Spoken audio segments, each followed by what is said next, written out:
to dismiss any children that are wanting to go up to the children's church. Miss Kathy has a wonderful treat for up there. So I'll give you an opportunity to head on up there and be able to do that. I want to start off today with a riddle.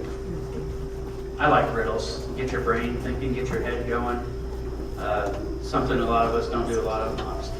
The riddle is, and I'm not going to tell you the answer until the end of the service. So you got all service to think about the answer to this. And if you know it, don't yell it out, because that will ruin things for me. The riddle is, I know a word of letters 3. Add 2 and fewer will be. So you can think about that, and like I said, don't yell it out. I know a word of letters 3. Add 2 and fewer will be.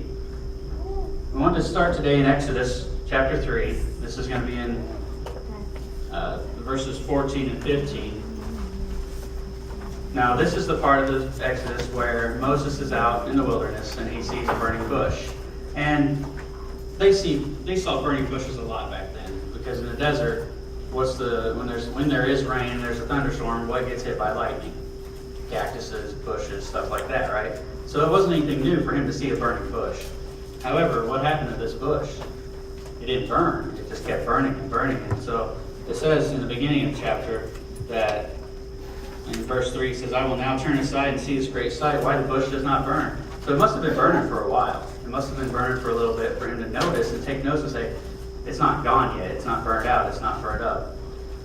Well, he gets into this conversation with an angel of the Lord about God and about how God is coming to take his people from Egypt, to rescue them and to take them out of that bondage. But in verse 14, actually verse 13, let's start there. It says, And Moses said to God, Indeed, when I come to the children of Israel and say to them, The God of your fathers has sent me to you, and they say to me, What's his name? What shall I say to them? In verse 14 it says, And God said to Moses, I am who I am. And he said, Thus you shall say to the children of Israel, I am has sent me to you. Now I remember when I was reading through this when I was a young boy, I remember reading this, and I was pretty good at English. I was pretty good at grammar and writing and stuff like that. I remember thinking, that doesn't make any sense at all. I am who I am.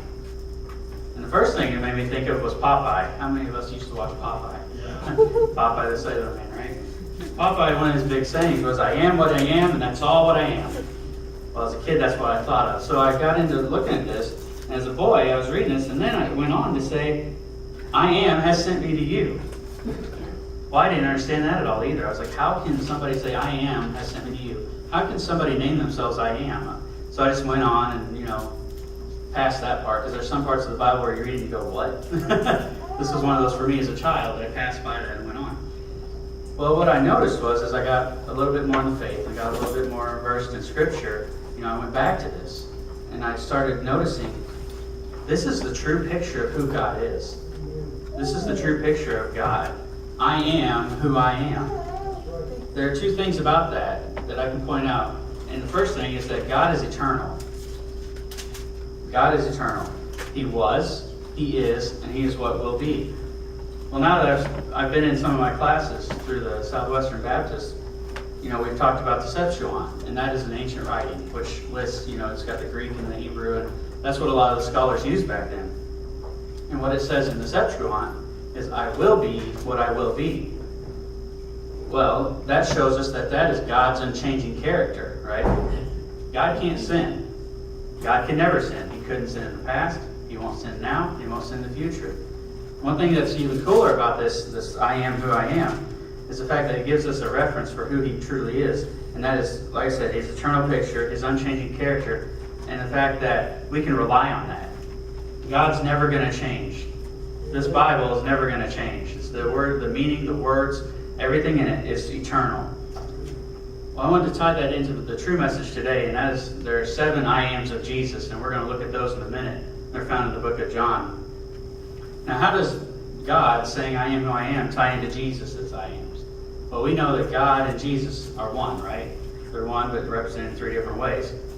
So, if God is saying all these things about He was, He is, He will be, He can't sin, His character is flawless, the same must go for Jesus, right? So we can tie that in and say, oh, well, so everything Jesus says relates to God, and everything God says relates to Jesus. So if you'll flip over to chapter John, We're going to be in a lot of John today. We're going to start in chapter 6, verse 35. And this is the first out of 7 of the Jesus I am, the perfect number 7. John 6:35 is the bread of life. And he says, and Jesus said to them, I am the bread of life. He who comes to me shall never hunger, and he who believes in me shall never thirst. Now let me tell you, this makes us think of our spiritual hunger. Now when I think of hunger, I think of late at night when I'm hungry and I want a snack. I go in the kitchen, what do I look for? I don't look for lettuce. I don't look for carrots. I don't get the salad. I don't even get an apple. I want something that's going to make me feel full, right? And my favorite thing is bread. You can tell. Bread is my favorite. The Hawaiian sweet rolls, I love those. I got to throw that out there. But we look for something that will fill that hunger. And that's the same thing that you do whenever you have this spiritual hunger. Everyone in the world seeks God. I will say that. It doesn't matter what country you're in or where you're from. There's this gene. It's called the God gene. And it's part of our makeup. And they've discovered this through science. That it doesn't matter where you are. If you've never even seen a Bible. If you've never heard anyone talk about God. If you've never seen any other people. You could be in some small native tribe down in South America or Africa. They seek a higher power. There's a reason for that. God has constructed us so that we may know that we need this higher power. We need this something in our life that gives us purpose, right? We need that something that points us to Him. So God already put it in us to seek Him. And I think that's the coolest thing. We didn't have to do any work. It's not like we already just knew He was there. He put it in us to seek Him. Because if you seek Him, you're going to want to know more about Him. You're going to want to learn more about Him. So like I said, there's this instinct already in us to seek God. It's born in us to seek God. That's why, the bread of life, Jesus talks about how He is the bread of life. He will fill you where you won't thirst and you won't hunger. If you're listening, say, I am. All right, let's move to our second one. We're in John 8, verse 12. In this verse, Jesus spoke to them, speaking to the disciples and the people. And He was saying, I am the light of the world. He who follows me shall not walk in darkness, but have the light of life. Look at the world today. Let's look at the world today. Just what's going on. Right now we're dealing with the government shutdown. Right now we're dealing with foreign pressures in Syria, pressures in Russia, China, everything. We've got all this pressure, right? Well, what else do we have? We have darkness, right? This is not a world of light. I don't want to be the one to break that to you. This is not a world of light. There are so many evils out in the world right now that we could spend all service going through those. I don't want to do that. We can turn to Jesus. Jesus is the light of the world. In John 8:14, it's right below that. Jesus answered and said to them, even if I bear witness of myself, my witness is true. For I know where I came from and where I am going, but you do not know where I come from and where I am going. Jesus is the light of the world. He already knows where He's going. He knows where He came from, and He's imparting that knowledge to us so we can believe in Him. Because Jesus didn't just say something and make us believe it just without explaining it, right? He always gave us a reason to believe it, and this is part of it. He said, for I know where I came from and where I am going. Now, I've been on a couple of trips, and I always do research before I go on trips. I don't tend to just, when I was going to Texas with Brother Tim, we didn't just drive south and hope we hit Texas. You make a plan, right? It's the same thing in your life. You have the ultimate travel guide right there for you. Jesus is going to get you through every dark part of your life. And I wouldn't want to head south and hope to hit Texas, because first of all, I wouldn't hit Texas. I'd probably hit Florida and then the ocean.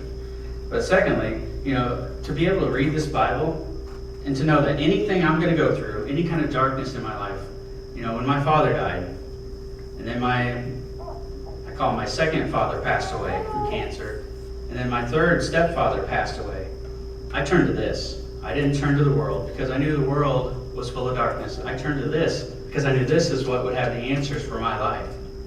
It would tell you, seek God. Be still and know that I am God. To always search for Him. So that's the second I am of Jesus, that he's the light of our world, and we can turn to him. The third one, if you're listening, say I am. I am. It's in John 10:9. And it says, I am the door. If anyone enters by me, he will be saved, and will go in and out and find pasture.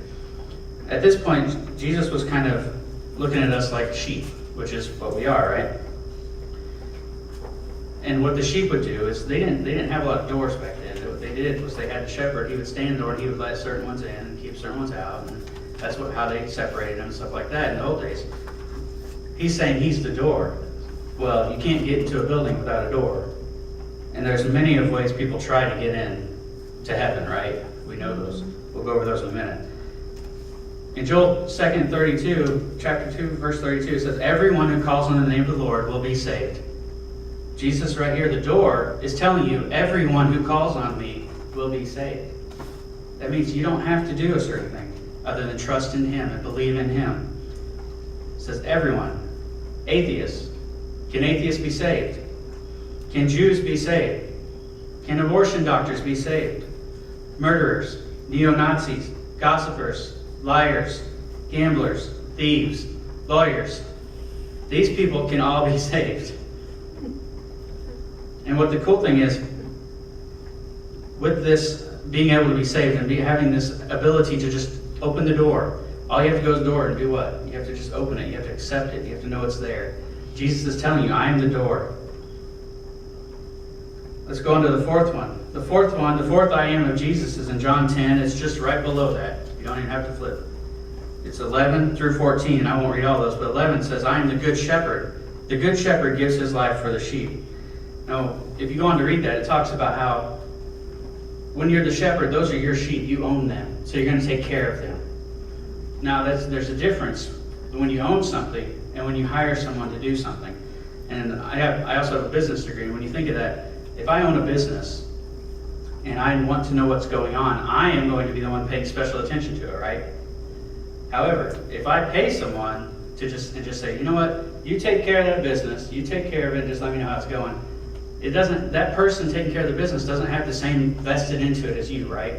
So they're not going to take as good of care of your property or what you own as you would. And so when you look at that, when you look at John 10:11, it shows that Jesus died for us on the cross.